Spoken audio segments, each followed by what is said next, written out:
Oke, di sini saya akan menjelaskan tentang wawasan Nusantara. Pengertian wawasan Nusantara.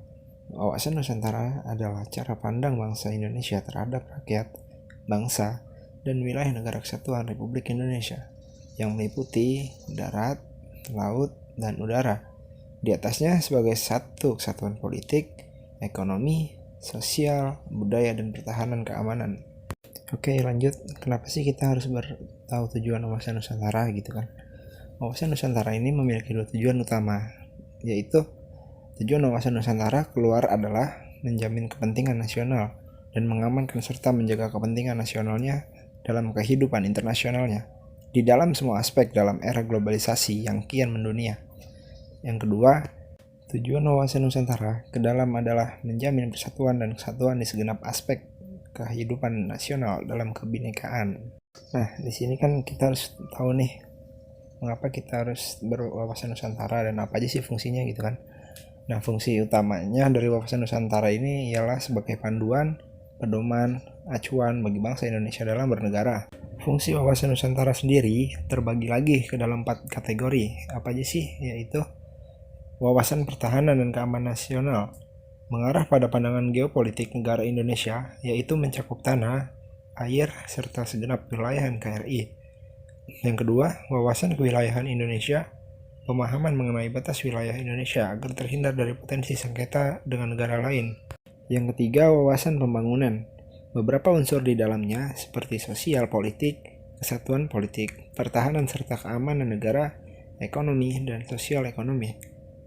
Yang keempat, konsep ketahanan nasional, pemegang peranan penting dalam perencanaan pembangunan, kewilayahan, serta pertahanan keamanan nasional. Asas-asas wawasan Nusantara itu ada 5. Yang pertama, asas kejujuran. Yang kedua, asas kesamaan tujuan. Yang ketiga, asas keadilan. Yang keempat, asas kerjasama. Yang kelima, asas solidaritas. Asas kejujuran itu apa aja sih? Berani berpikir dan bertindak hanya yang sesuai dengan fakta, wajib dilakukan demi tercapainya kemajuan.